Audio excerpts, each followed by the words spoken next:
Hello, welcome to Veteran Voice.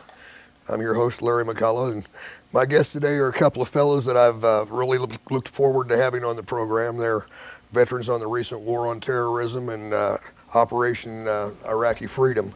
And I'm thrilled to have them with us today. They're going to share some of their experiences with us and hopefully enlighten you all a little bit about what's really going on over in Iraq right now.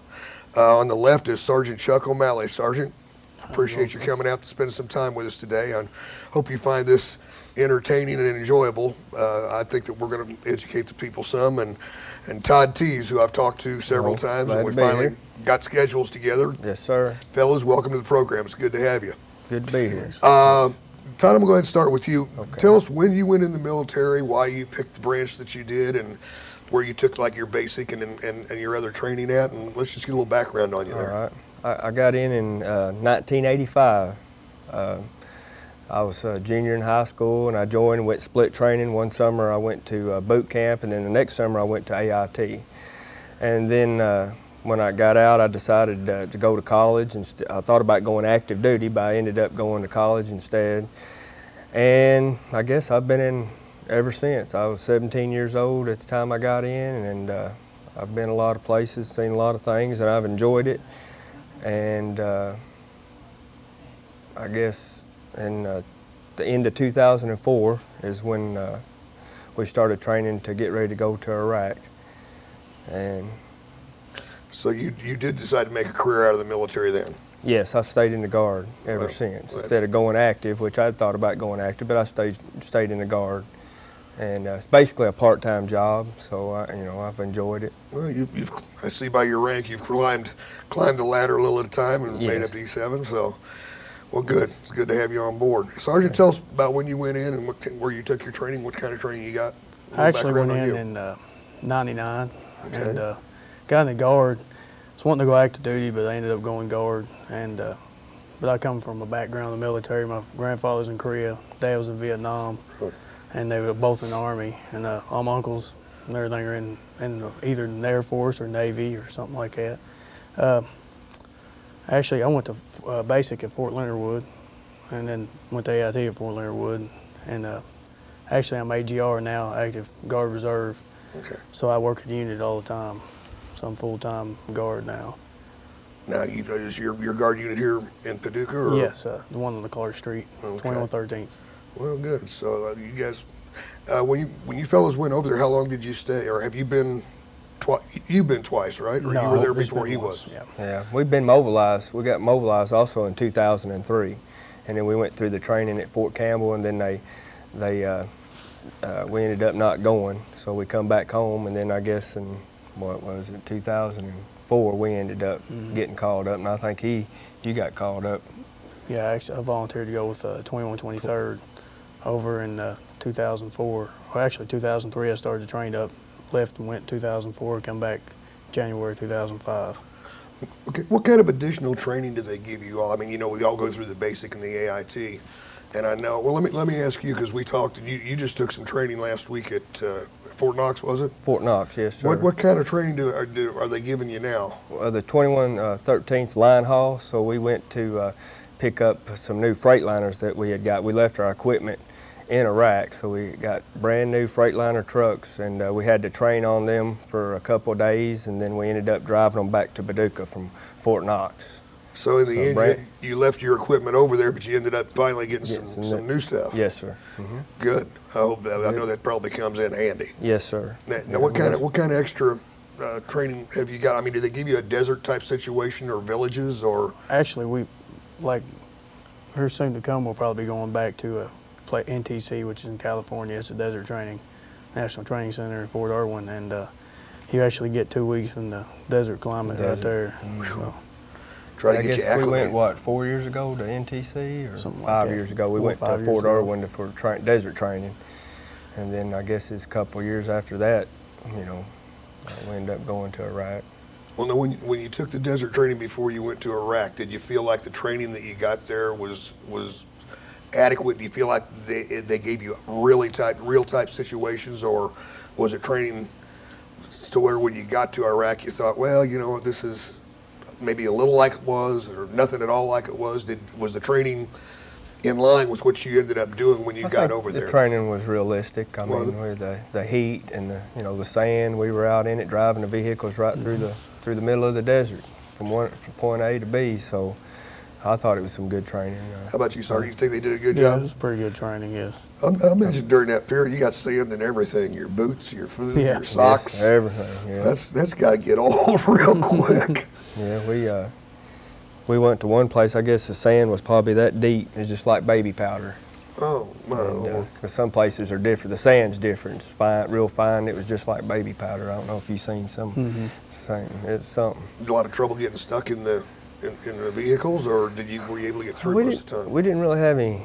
I didn't have any trouble as far as getting stuck and running over things and that you didn't see that the sand had blown over and covered up, having flat tires and road, through the middle of the desert is pretty rough. I mean, you wouldn't think that, but I mean, there's different mounds and you're just doing a lot of bouncing around.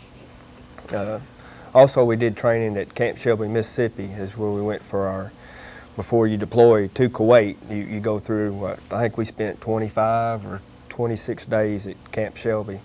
And where did we went to Fort Campbell. We actually moved out of Fort Campbell. Yeah.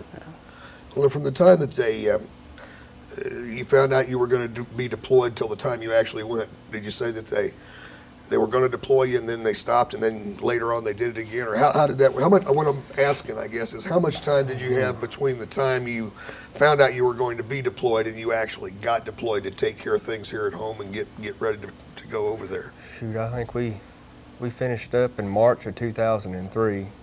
And it was June. We started in March and we finished up in June, and then it was probably October of '04 is when we started hearing about us getting deployed again. And then we started training up December 1. We had like 2 weeks preparing us, and then we had training at Greenville, Kentucky, and then we went to Camp Shelby, Mississippi for the rest of our training. So it was pretty quick. I'd say a year, I guess, or a little over a year, So, and I believe it's a little quicker for Sergeant O'Malley. Yeah, I actually volunteered to go over with the other unit on my birthday. Birthday on your for birthday? myself, yeah. And I had to leave 3 days later. I went to the training site and started getting ready to go. So they got you right. When they found out you were ready, willing, and able, they were more than ready to accommodate you. How many people volunteered from our unit? It was actually, I believe, 9 or 10 that volunteered to go with the 2123rd. Well, that's the thing with an all-volunteer Army now, that everybody knows what they're getting into. They know there's always that chance that they could be deployed, and you guys stand up and you take the oath and you do what the country asks you to do, and it's admirable. It really is. Yes, I guess we had 10 or 15 volunteer when we got back, and 06 volunteered to go back. Really? Yeah, within months. So they're back over there right now. So you got buddies that I've got buddies there right now. Oh, gosh. Sure do. And I guess when them guys leave? About 6 months ago. 6 months, I guess now. Now, how long was your tour of duty over there? Well, I mean, how long were you actually there in country?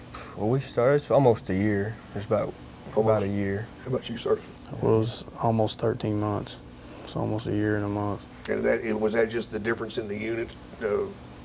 It was just, I guess, the big man saying when we could leave. Yeah, we actually started in December 2004 and then ended up coming back in January something of 06. Yeah, I remember when y'all came back. I was out at the executive inn for the little coming home welcome home thing, but I can tell y'all wanted to be with your families. I mean, I know you appreciated the public showing up to welcome you home, but it was like, I want to see Mom. I want to see the kids. Right. Do you feel like you've got a pretty good reception from the American people? Have you had anybody that's questioned your motives or what you've done or anything? Shoot, everybody's been supportive 100%. I hadn't had at the airports coming home from R&R. People come up, give you phone cards. I mean, really nice, really good to us. That's great. Can't complain a bit. You too, sir? It's the same thing, yeah. I ain't had any trouble. There's war protests that are starting up now, and it's, again, everybody's got to get their politics involved, but the main thing is that we support the troops, and let you guys know that we're behind you. Equipment-wise, did you feel like you had adequate equipment? Mm-hmm. Yeah. Did they for take sure? Did they care? Yeah. How about you, Todd? Did they? For the most part, I mean, we went over there with some older trucks. Of course, we'd like to have the new Freightliners that we have now, but we went over with some older trucks, and that's what we had, and that's what we went with. Of course, you always like to have the new stuff if you can get it, but we did with what we had, and we did a dang good job. And our maintenance crew that we had, man, I couldn't brag enough about them. They did a really good job over there. That would really be a heck of a job in the desert like that with all the sand and dust and stuff, and the maintenance has got to be, you know, on the helicopters it's really tough, and I would imagine even on vehicles. Yes. So that's, you know, those guys, it's not just the people that are driving the trucks. I know that you guys, when you're out on the convoys and doing missions and stuff, the IEDs are the big thing now that everybody's afraid of. It's like Viet Cong used to leave like booby traps and little surprises for you here and there, and with y'all it's the same type of way. You just never know when it's gonna go off. We were basically road warriors. I mean, that's what I think we were road warriors. You go out there and you run up and down those roads, and you never knew. You really didn't. Well, now, what kind of missions did you go on when you were out on the road? Were you like going through towns and stuff, or I mean, were you going? Was the mission to go out and pick up supplies and deliver them someplace, or were you out checking for insurgents and actually tracking down? We basically just moved equipment from point A to point B, ammo, you name it. We were running it, armor, but we run pretty much all over. A lot of times you would go into smaller towns that were. A lot of the buildings were close together, and then a lot of times you would be out in the open desert. And but I don't know. Well, I ran convoy security the whole time I was over there. I actually didn't haul cargo or anything. I did convoy security for convoys of trucks. Now, were you in a vehicle doing that, or Hummers? Humvees. What would security entail? Like being at the very beginning, or? We'd actually have a few different what we call gun trucks within, and we just pretty much pull security. Could be a whole MOS now, gun trucks. Really? Yes, that's. So it would have you strategically placed through the entire convoy because you never know where the IED is going to go off or where the ambush is going to hit. Right. We was always mixing things up. You never did anything the same. So always keep the enemy on the Yeah, because if they watch you, they find that you're going to pick up on your patterns, and I think I heard a little while ago about that they're talking about changing some of the helicopter tactics because in the last recently they've been losing a lot of helicopters to ground fire. Evidently they're using helicopters a lot more than when Chuck and I were over there. Also we ended up running gun trucks. We kind of split up. We had one gun truck platoon, and then we ended up running HETs. And we also run PLSs, and we were running line haul too. So we ran, if it was out on the road, we were running it pretty much. And eventually we all ended up running gun trucks. But at one time we run HETs and PLSs and line haul, the 915 trucks, and then we run gun trucks also. So you were changing around with the things you were doing too? So we was changing around a lot. Well, I know, Todd, you brought some pictures with us that I want to make sure we get to. Okay. And if you want to, just go ahead and hold them up and kind of explain as best you can remember where they were or what the situation was. And let's see. Let's do this one first. I'll do this one. Take a look at those and what some of the this people is when we were out on the road. A lot of the kids would come up to greet us, come up to the sides of the roads, and that's just a picture of. We were in a 915 truck, and you can see the kids coming up to greet us. So they'd come up and wave at you? Come up and wave and holler at us, and that's one. And then, so the kids were glad to see the Americans there? Yes, oh yes. And this one, I guess that was their sisters, I think. But anyway, they were on a donkey and coming up wanting to get MREs or whatever they could from us. And I thought that was a really good picture of the little girl on the donkey and her sister beside her. And so like in World War II where the kids used to come up and want chocolate from the soldiers, and these kids take MREs or anything? Here's a couple of them. They're waving at us. Oh. Yeah, candy, anything. You throw it, yes. They got no part of the war. They're just trying to live a child's life, huh? Yes. And this one here is camel herder. A lot of times you'd be going down the highway and you'd see them camel herders and goat herders and. Would this be near a town or something, or are they just out in the desert? No, a lot of times they just be out in the middle of the desert. No kidding. You just come up on them and. A tough way to make a living, I would think. Yes. And this one is basically an exit to the crit off of the main MSRs, is what this one is. What's the MSR? Is that? Main supply route. Oh, okay. Right, main supply route that we'd run, and this one's a platoon, and then the gun trucks that we were running. Now, generally, how many people did you have to a platoon? To a platoon, there's probably 40. 40, okay. 40 at least. And then squads probably. And then the squads, which this is about a squad level here. And this one, this is actually us out on the road. And it's one of those pretty sunsets. Sunset, and I thought that was a really neat picture. That was a good picture. And it kind of shows the convoy as it goes through. Did it seem like it was a little flakier at night when you were on a convoy than it was in the daytime, or did it make any difference? Well, we run day and night both. When we switched, when I first got there, we started mostly during the day, and then we switched to night, and then it kind of went back and forth. And at first, I didn't like running at night, but the longer we went along running the convoys, I started liking it a little bit better in the day because you didn't have traffic, basically. In the daytime, you had a lot of traffic, and at night, it's just you, basically. You have night vision equipment, or? Yes, I had night vision equipment, so I got to where I like running. I don't know, do you run a lot at night, or? We run mostly at night. Mostly at night, yeah. No, you were in the gun trucks that were providing security. Were there certain things that you were trained to watch for or look for that just kind of sent up a red flag? No more than anybody else, but we get info, OPSEC on what was going on, and we'd know what maybe we need to look forward to. Something that happens, a convoy ahead of us or behind us, so we'd know what to actually look for when we was coming up on our next route. You call in your battle spaces, and they would tell you pretty much what was going on. In every area you went into, they would tell you what was going on. And so you had a fair idea. But the gun trucks were the one protecting, basically protecting the convoys, and they knew more what was going on than if you were in a line haul truck, 915 truck, or het. So like I said, it could be probably just a separate MOS anymore. I mean, it's a real important job. Dangerous, I would think, too.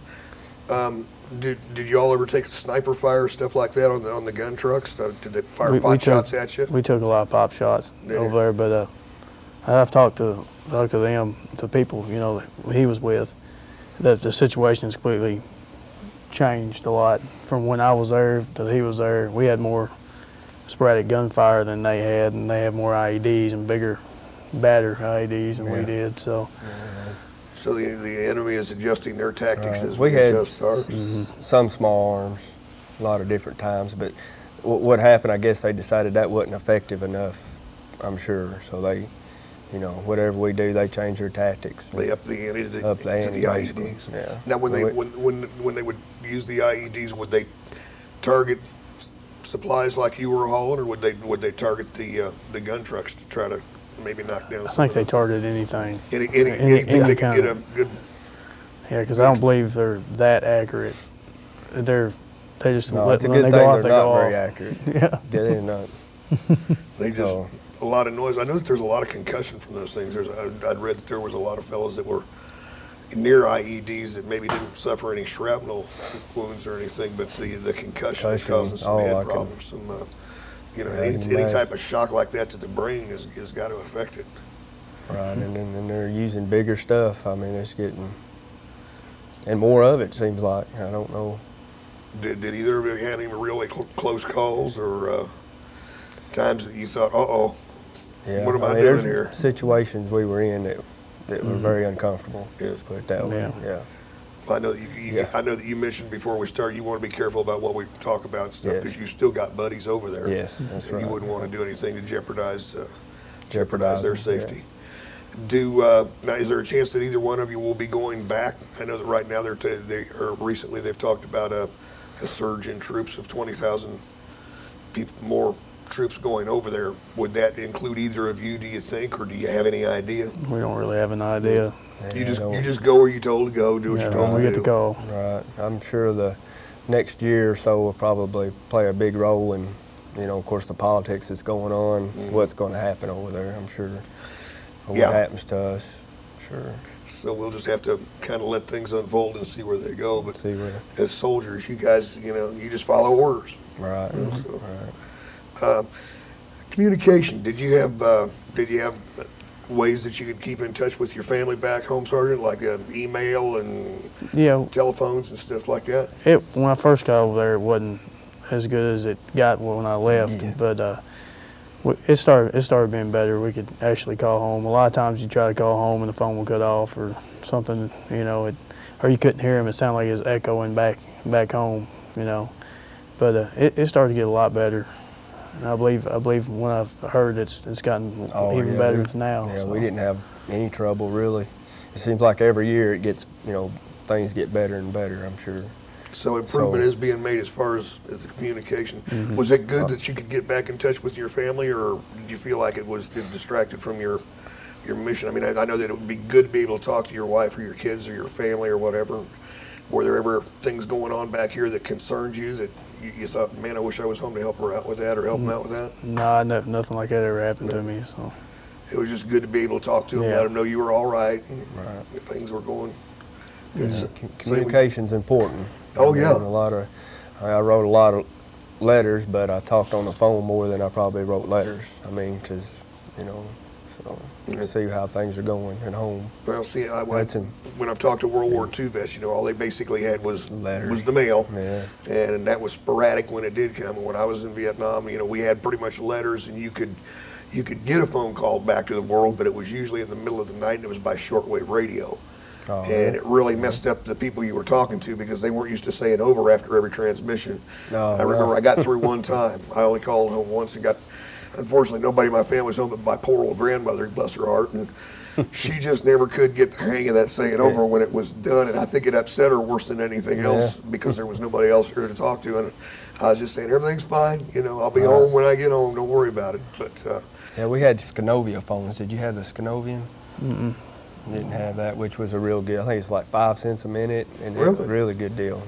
So I used it more than a lot of guys use AT&T phones, but if you had a debit card or credit card, you get on the Scanovia and get your minutes and dial that, and that's what I usually used, and it worked really well. Now you mentioned the phone cards. How do those work? Is that just a regular phone card you get here, and a lot of people would send us phone cards. So and we got a lot of packages with phone cards and goodies in them, and I know that was the VFW's thing that they were pushing really hard was the phone card distribution. Phone cards. So that you could stay in touch and stuff. And I know that there's a lot of groups. I got a call the other day from a lady who was wanting to put together a care package and just needed the name of a troop that was over there. And I happened to remember one that we had met when we did the picnics for the 2113th back, in the fall. We had a good time with that, and then we had some Christmas parties, and I knew a lady whose husband had gone back right at Christmas, so I called her and got them in touch, and they're going to send some stuff over there. What type of things would you like people to send in these care packages, so to speak? What is it you've never seen get enough of? I guess.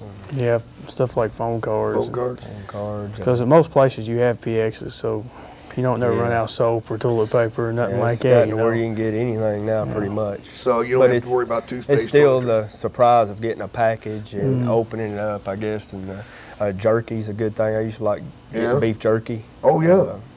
Crackers, the phone cards. Stuff to munch on. A lot of people would send novels to read. Yeah. A lot of the soldiers like to read. Did y'all have a lot of spare time, or? No, not very much downtime at all. You pretty much got something to do all the time between the maintenance on the vehicles, trying to keep those running and keep them up, and the missions. It was pretty much nonstop. Well, once you got to a location and either pick something up or drop something off, did you have very long? Would you stay for a night or two, or a day or two, or a week? Or? Just depending on where you're running, how far. A lot of times we'd go, on a mission that was 2 or 3 hours, and we'd stay there for maybe a couple hours, and the guys would run to the phone in chow hall, and then we'd get ready to go back and head on back, and get ready for the next day. Pretty much. Same with you. Mm-hmm. And, so the spare time was little. Not much. Did you? It kept us going. I know it seems like a lot of times in a combat zone it's hard to get rest. You guys ever? Did you get a normal amount of sleep or an adequate amount of sleep, or were you always like tired? I think we was just always tired. I mean, you get some more. Sometimes you get a couple hours, and sometimes you get maybe 4 or 5 if you're lucky. But we pretty much just run constantly, so you didn't get a whole lot of rest. Just depending on how the missions were going, and when we started running gun trucks, it just seemed like we were just right after another. And line haul missions are a little longer, but a lot of the gun truck missions you run were a little bit shorter, and I know. I thought that I had some of the best times of my life and some of the worst times of my life in Vietnam. It just was a package deal, because there were things that happened, and I can remember my father telling me at one time, "You'll look back on this someday and laugh." And I thought, I don't think I'm going to see any humor in any of this. But again, as I was wrong, as I got older, I could look back on some stuff now that at the time didn't seem funny, but it's funny now. Did you have any experiences that kind of stand out in your mind that made you cutting up with each other and giving each other a hard way to go, and practical jokes on each other, that kind of stuff? It's hard to sure you did something to somebody. Yeah, but we had some things that were pretty funny. Yeah. Anything you want to expound upon, or not really? Not really. You didn't get caught then. You don't want to confess up to it now, huh? How about you, Todd? One thing I can think of is being on a mission and had a couple of guys. We evidently, half of us ate something that made us really sick at our stomach, and having to go to the restroom, and while we're out on the middle of a mission, he's got to go. He had to go. So I remember that, and we're having to stop, and this guy's got to go. He didn't care, so we're stopping, pulling guard duty on him, and I even got it. I don't know what it was, but I was just deathly sick at my stomach. So I remember that, and that was kind of funny. Did you eat the local cuisine that they had there, no, or were you pretty much in a mess hall and MREs? Just stuck with a mess hall and MREs, pretty much. Depending on where you're going, the food was better in some places than others, of course, depending on how big the FOBs were. What's FOB? Forward Operation Base. Base. Oh, the base, bases, okay. Basically, and some of the bigger bases of food although some of the smaller ones were pretty good too. But I have went to a couple places, I don't know about Chuck, that they were offering Iraqi food, but I never tried any of it. But they offered it though, but I just thought I'd stay away from it. Stick with what you're familiar with. Right. How about, did you mostly MREs, same as him? Yeah. Yeah, mostly just chow hall food. Yeah. And we were fed well. Good food. Yeah, for the most part, it was excellent. Except for the MREs, which are okay when you're hungry. Oh yeah, I mean, you get hungry now, you'll eat about anything you get your hands on. Yeah. The contact with the Iraqi people. Sergeant, did you have very much interaction with the citizens and stuff? I mean, when you'd stop or something, or pretty much every day, every mission, because you either telling them to get out of your way or something. They get in your way, or the kids would talk to you and try to get your MREs or anything you had. They wanted your sunglasses, and they didn't care what it was. Anything they get hold of. Yeah, they was either trying to get something from you or sell you something. Sounds familiar. I was like, Well, Well, I'll tell you what, we're going to take just a little short break here real quick. Okay. And like I said, I want to come back and talk a little bit more about what it was like, what your homecoming was like. You know, you don't want to get into the politics of anything, but we can share some more stories and stuff and kind of let everybody know what's going on. So we'll let them run to the refrigerator and get some pizza and a soft drink or something. We'll be back in a couple of minutes.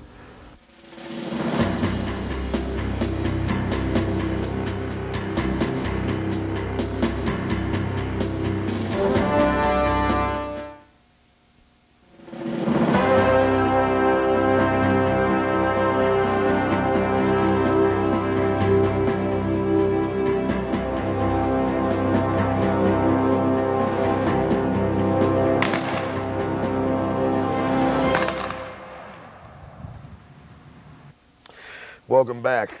Glad that you continue to stay with us. We're going to carry on our conversation here with a couple of our Iraqi veterans, the war on terrorism and Iraqi freedom. We were talking just before the break, guys, about contact with other people, children and other people, the Iraqi people. Was mainly the contact you had with them just on the side of the road, or were there times that you actually spent time stopped at a town taking a break or something where you had more contact with them, or did you have a lot of contact, a little contact, or with the Iraqi people charge? How'd that go? Yeah, mostly on the side of the road, you know, if you had a breakdown or something in that effect, or possibly, you know, you get into a town and traffic's backed up, and then you have to kind of communicate with them the best you can, because, you know, they mostly understand what you're saying, but most of us don't understand what they're saying. So you have to do what you can to actually communicate with them and tell them, you know, you need them out of your way, or, you know, or something. A lot of times you're on a convoy and you're getting close to a town that the children hear you coming or see you coming. They just, all of them come out to the sides of the road wanting you to throw them something. Did it ever make you uncomfortable? Waving at you. Ever make you uncomfortable or anything, or you just kids? Huh? Just kids, basically. The biggest thing, if you threw something out, which you wasn't supposed to, but if you did, you had to be careful about them running in the road. A lot of times, you know, that stuff, the wind catching it, blowing, but you had to really be careful about that. So you had to, you know, you really didn't want to throw anything because they'd be running out in the road and not paying attention. But but when you were stopped, you might give them some candy, or yeah, if you stopped or you knew it was safe, then you could throw candy out to them. Or in cases like that, did you feel fairly secured? I mean, you didn't feel like you were going to get any kind of a ground attack? No. I mean, if the children were out coming up to the roads, that made you feel good. I mean, you knew that things were okay. It's when you didn't, you know, see something going on, then you might think something was going on or something, depending on the weather and a lot of other things. But if you come up to a town and there's nobody moving around or nobody coming to the roads, you know, you're thinking, oh, so you just never know. Now, I understand a lot of them did speak English from what I've heard from some other yes. Yeah. Mm-hmm. So most of the time you could communicate with them. Yeah, they knew Teas. They would say my name, Teas. So they could read. Sergeant first class. They knew. Sure they did. How about with you, Sergeant? Same thing? Yeah, same thing. Yeah, I'd actually talked to a few of them, you know, on stops and things, going across bridges and stuff you had to wait on, and they actually teach them that in school. They teach them English in school. Yeah. So yeah, if they tell you they don't know English, which I'm sure some of them don't, but they're telling you a fib, I'd say. I don't know, that one place that we stopped at to get fuel, they actually had a little flea market set up outside. Really? And I don't know, they had it's protected, you know, and stuff, but you'd go out there and they had all sorts of different things you could buy.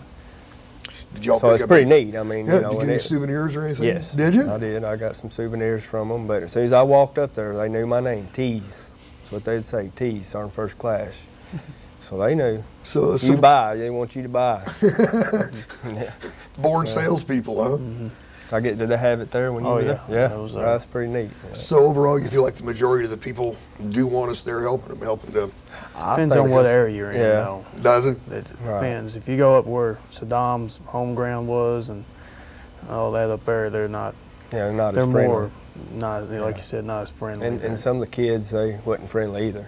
A couple places that I went to. I mean, they're throwing rocks or, you know, doing this or that. So they're not all friendly. But majority of them I run into, they were good-hearted and they were glad we were there. And I mean, that kind of makes you feel glad that have either of you guys got children? I didn't ask. Yes. Do you? Mm-hmm. Sarge, do? Yeah. yes. So did it make you be thankful for what your kids yes, had back makes here you in the United appreciate, States? And what they had and you had, and you know, I know in southern Iraq it seemed like that the children were, you know, didn't have as much as maybe as some of the children as further up north you went, near Tikrit. You know, that was Saddam Hussein's hometown, and they were dressed a little. The girls had on nicer dresses, and the pictures that I showed, you kind of seen that that was southern Iraq. So they didn't have as much as further up around Baghdad. It seemed like to me. I don't know. Yeah. You could tell a difference in the way they were dressed. And more farmers and stuff down toward the south side. Well, yeah, more farmers. And so it would be a lot like the United States. You've got certain areas where you're going to run into more rural people that are farmers and stuff versus people that are regular businessmen that probably dress a little better and same. articulate themselves a little better. And just like this country.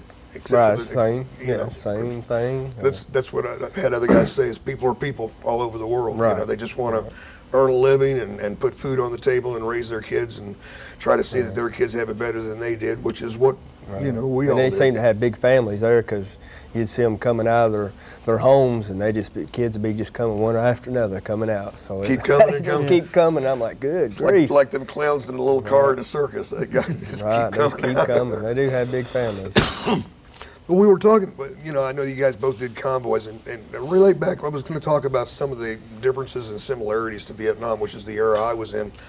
And, you know, with us, the guys on convoys never got a lot of respect, but it was a dangerous job because the VC would set up ambushes the same way you did, the difference being that they had places to hide. So when they blew up a truck or something at the beginning, everybody was stuck on the road. You couldn't get off and go in any other direction. They would hit you hard with everything they had, and then they would be gone. With you all, what's it like in a convoy? I mean, you know, what kind of dangers did you worry about? What kind of tactics did you encounter or worry about encountering? I guess for me, which probably been the same, was the IEDs. Looking out for the IEDs and the VBIEDs, which is a vehicle-borne IED. You really wanted to watch out for the vehicles around you, and you was very observant on anything that was going on when you were going down the road. You was looking at everything. The bush, tree, didn't matter, you was looking at it, checking it out. And vehicle-wise, we just always made sure, which, you know, we've been over long enough where they just get off the road. You know, they know we're coming, they'll get off the road for the most part. And we had situations where, you know, sometimes they wouldn't get off the road, and, you know, we would do what we had to do to get them off the road, but most of the time they would get over, or they would stay back. You know, if they're behind you, they'll stay way back, and they won't come up to you. I don't know if Chuck had to basically same thing. You know, you had to worry about the IEDs. That was the biggest concern when they started hitting real hard with the IEDs. Sporadic gunfire wasn't really that is a concern, but they're not very accurate. Not to say that they can't hit anything, but it was more like they were just shooting at something, not actually aiming. But making noise more than anything else. And a lot of times on convoys, we had a lot of support. You had the gun trucks, you had air support. I mean, you had plenty of support. So, I mean, if you got in any trouble, you had help quick. So, I mean, we always, you know, everything worked out okay. But you were talking about the vehicles that, you know, every vehicle coming towards you was a potential bomb. Sure, right. And you had to do. And you treated it as such. I mean, you know, you had to. It's got to be stressful making a snap decision like that, you know, because there's gonna, you know, I've read a funny little thing that says friendly fire isn't, but it's happened from the beginning of time. It's happened in every single war. It's happened in Vietnam. Yeah. I'm sure it happens over there. It's not something you're proud of. No. But, you know, things are going to happen like that. When you're in a life and death situation and everybody's carrying real ammunition and you're stressed, you're worried, you know that you only get one mistake and you end up going home in a bag, it is stressful. And there's times that you mentioned you got to make a split-second decision. Yep. But you've got to protect yourself and your comrades. Right. And you're covering each other, and it's, like you said, it's a split-second decision that you have to make. And you hope it's a right one. And sometimes it is and sometimes it isn't. I mean, you've seen that in the news. Oh yeah. So well, and that's war. Yeah, it is war. You know, there's a lot of American people that want to win the war, but they don't want to hurt anybody doing it. Right. And it's, you know, it makes no sense. You have to kill the enemy. Right. You know, you can't slap them on the hand, tell them to go back to their house. They'll be back. And you know, there's some things that I think that some of the country doesn't have the stomach for war. You know, and then we talked about the news media. I know they did it in Vietnam. They were, you know, they were always there looking for the stuff that they thought that was going to be spectacular. They didn't show us when we were in the villages, you know, helping people do stuff. Yeah. You know, and giving the kids candy and sea rats and stuff. That's not newsworthy. There's a lot of good things going on over there. But when you make a mistake and a bunch of people get shot up, or that makes the headlines. That's what they like to expect. It's a shame because there is a lot of good things going on, and it will continue to go on. Yeah. And you know, we're doing a good job. It's a tough job, but it's all going to work out. But it's something that we can't afford not to win. You speaking of friendly fire, which it's not really funny, but my squad and another squad, we both had a friendly fire at the same time. Really? It's kind of funny. I mean, at the same time. So I'm calling in and he's calling in at the same time on a friendly fire, and we were fired on, and so I get back to let them, you know, come in and tell them what happened. They're like, well, they didn't even know what I was talking about. Well, they got us mixed up. They thought there was just one, but it ended up being two of us, but at the exact same time. So what's the odds of that? The whole time we was over there, that's probably the only couple we had, and he had one and I had one at the same time. So it was kind of and that's one of those things where everything gets chaotic, you know, and it's hard to keep track of who's part where. of it, right? You know, and again, those things are going to happen because when you're running at night and stuff, you know, it's tough at night a lot of times. Well, we talked about the stress that builds up. You know, I know that Vietnam was stressful because they're, you know, in World War II that there were periods of boredom where they did training and stuff. But then when they went on a major assault like the landing on D-Day or one of these major battles, they were several days or weeks or maybe even months under heavy fire. Whereas in Vietnam, you never knew who the enemy was, so you were on guard all the time because you really never knew where it was going to come from. And the stress does build up. I know that you fellas probably have got to be under a lot of stress too. You're waiting for somebody to hit that convoy. How did you deal with the stress while you were there, and how did you try to get away from it? I mean, it's like you're knotted up all the time. Did you have any kind of movies or entertainment, anything that you could do to just try to relax a little bit? We had, of course, we had TV. We watched movies, and you know, we watched sports on our downtime. They have MWR, which they had TV and books and video games you could play, and I had pretty much anything you wanted. Board games, and that helped relax. And volleyball, horseshoes, basketball. Of course, you had a gym where you could go work out. I know a lot of guys, they would, you know, go to the gym, relieve a lot of stress going to the gym, working out. You know, that helped a lot. Friendly competition and stuff. Right, yeah. I actually had, you know, a tournament, basketball tournament. You know, a lot of our guys played in it, you know, and we did well, and they got a lot of enjoyment out of that. How about you, Chuck? It's about the same thing. Of course, calling home, talk to somebody home, that always helps out. Yeah, that was the biggest help, I guess, talking to.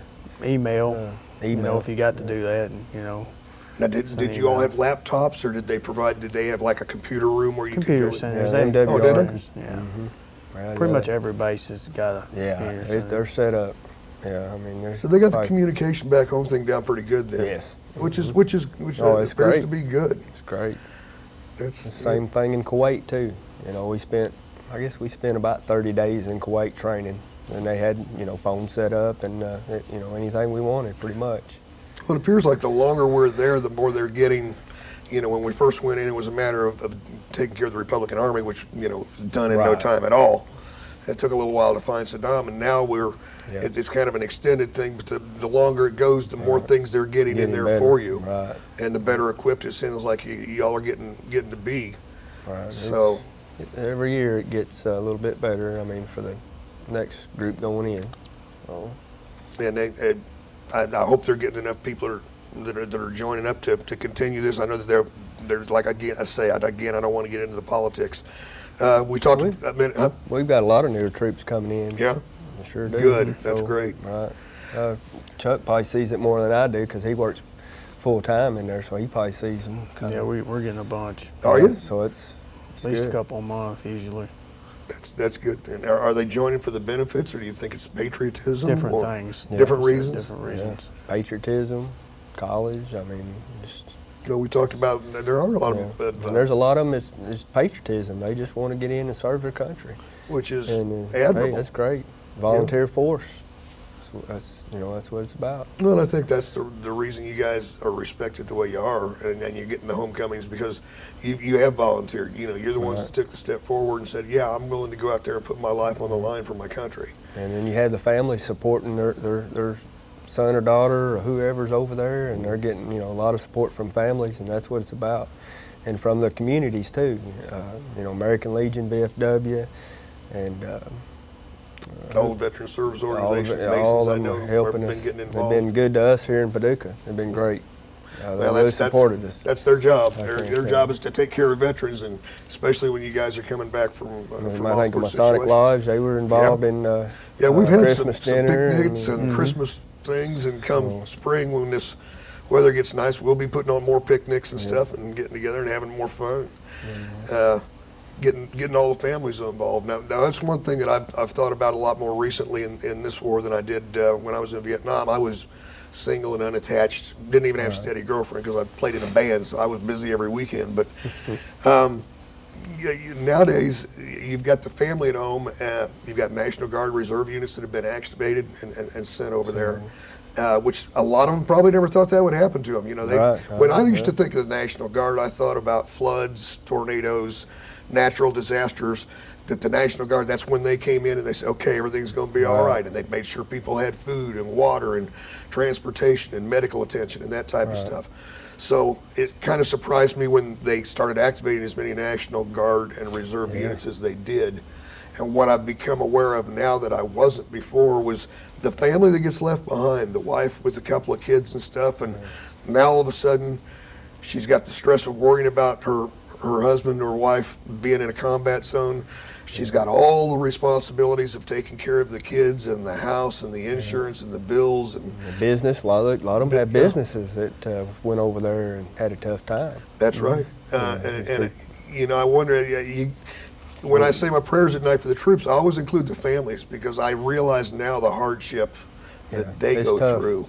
It's tough on the families. Did your family have any tragedies or anything while you were gone, or just no tragedies? I had some personal situations that come up that I had to deal with. It was tough, but we worked through it, and it worked out okay.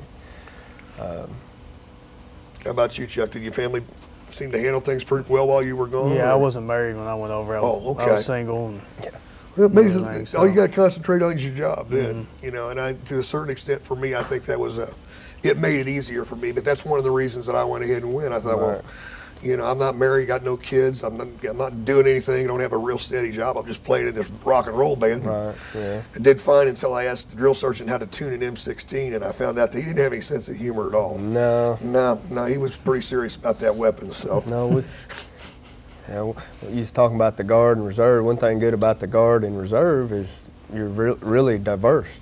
I mean, you have lawyers, doctors. I mean, you have a really diverse group, and they utilize us a lot over there. So I'm sure they did, Chuck. So you've got a lot of different trades coming together, and we built our own. We had a building that we went into, but we built rooms, individual rooms in this building. We had carpenters, and they went right at it. And so I mean, that's good. It's a good thing. So you ended up with like you say, a really diverse group of people all coming together and working together. Right. And getting ideas and things from other people. Electricians, I mean, you got it all. So it's a good thing.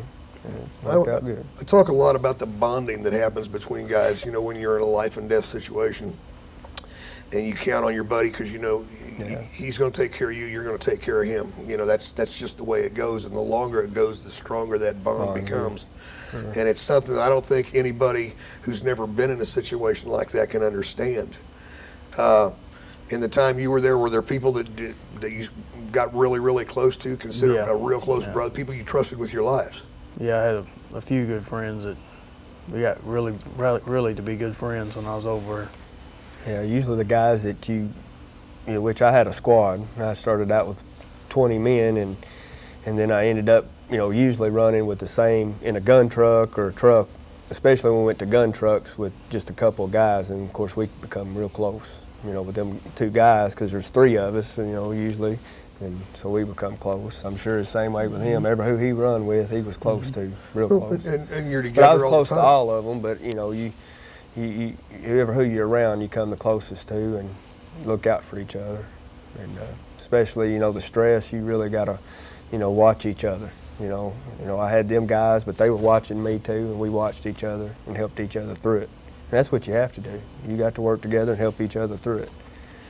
Yeah, that's, you know, that's that bond that a lot of people that have never been in that type of situation will ever understand.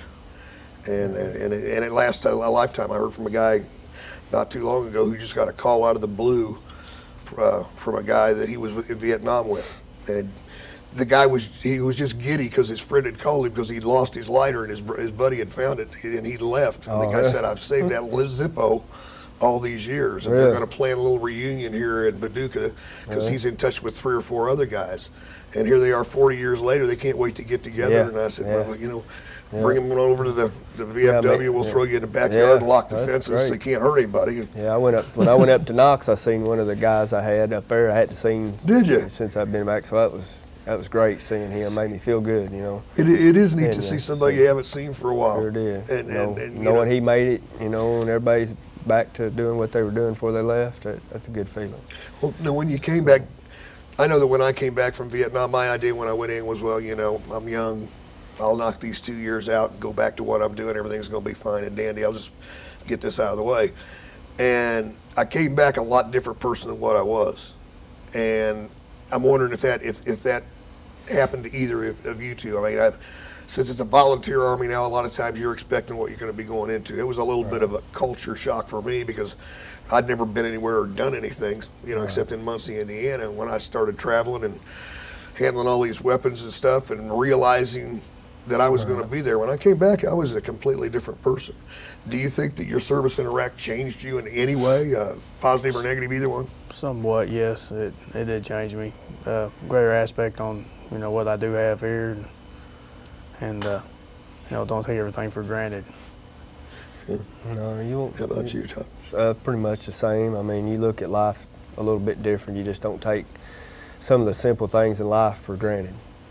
And you don't look at things the same. You know, you just don't take stuff for granted anymore. I guess that's the most part of the change, I guess. Well, yeah, because you're living under... You kind of slow down a little bit and look at things a little bit different. And I mean, I think that's where you feel, just slow things down and just try not to get upset about the little things, I guess. And I think you've got a lot better perspective because you've seen what the serious problems are.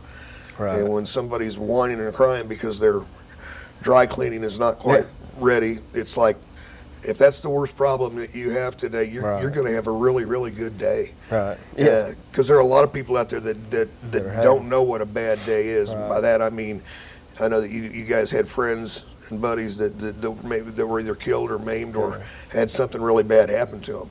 That's a bad day. A bad day is not just because you get a flat tire in the rain. It's not fun. Yeah, not fun. But nobody died. So, you know, and that's, again, things you take for granted. With me, it's ice water. Ice water. Yeah, I used to tell people, I say, you know, I used to drink water you wouldn't wash your hands with, and you know. Oh, I know. And I do constantly. I drink a lot of ice water because, as far as I'm concerned, there's nothing that tastes better in the world than good old Mother Nature, ice cold. You know, but it's things like that. Which I know we had. You talking about ice water? I guess we had ice the whole time, pretty much. So that was good. I mean, I don't know if they had. You had ice, I guess. The whole. That's good. Well, we're getting down to the last couple of minutes of the shows, guys, and I want to make sure sometimes we get done and something comes up afterwards. Is there anything that you want to talk about or anything you want to say to point out to the people out there, or anything that you just want to get off your chest or something before we run out of time? I'd hate for that to happen afterwards. Chuck, you got anything that you'd like to say? I don't believe I have anything else. How about you, Todd? I just want to thank everybody for all the support that we got when we come back. You know, the VFW, American Legion, and the Masonic Lodge. I keep forgetting them. I want to thank and all the family support that we had, and all the men and women that are serving right now. You know, pray and God bless all of them. Is there anything more that we can do as just individual citizens to help the troops that are over there? I mean, it's still, I know that we can still send the little care packages over. The care packages are good. You know, I mean, I know a lot of stuff you can get over there now, but still getting the care package, opening up, just that's a good feeling. Just a lot of prayers and a lot of support, you know, and they deserve that. Yeah. Well, I know that someday, hope this thing's all going to be over, and you guys are going to settle back into your regular lives and all. But in the meantime, you know, we're glad to be able to help you. I know that the citizens of the country, with a few exceptions, that feel like they got to get out there and carry a sign and express their political views, and it's ironic in a way we've fought for their right to do that. It's ironic, yeah. I know. It's a free country. It is. I mean, that's what it's about. So you guys are. They have that right. And yeah. And but regardless of what anybody's politics are, again, I always encourage them to support the troops, because I know you guys, it's a tough job. You got to do a lot of things you'd rather not do, but you fellas are the ones that are out there making the sacrifice and keeping us healthy and keeping us safe and happy. So I don't really know what else to say. I figure we're going to maybe go over to the VFW sometime, shoot a couple of games of pool or something, you know. It's a little more relaxed atmosphere, and we can have a little bit more fun. And like I say, come springtime, we'll be setting up some more picnics for you guys and your families. I'm ready for spring. We'll get to get on a washer pit, and I think everybody's ready for spring. Yeah. Maybe it'll be here by the time people see this. Todd, Chuck, thanks for coming out today. I really do appreciate you fellas being here. I respect you more than I can tell you. Well, we respect you too. Yeah. Well, thanks for what you did. I appreciate that very much. It's a mutual thing, and we're veterans, and we did what we had to do, and I appreciate you guys coming on and sharing your experiences today. Well, thank you. So that's going to wrap it up for today. We hope you'll join us next time on Veteran Voice. Thank you.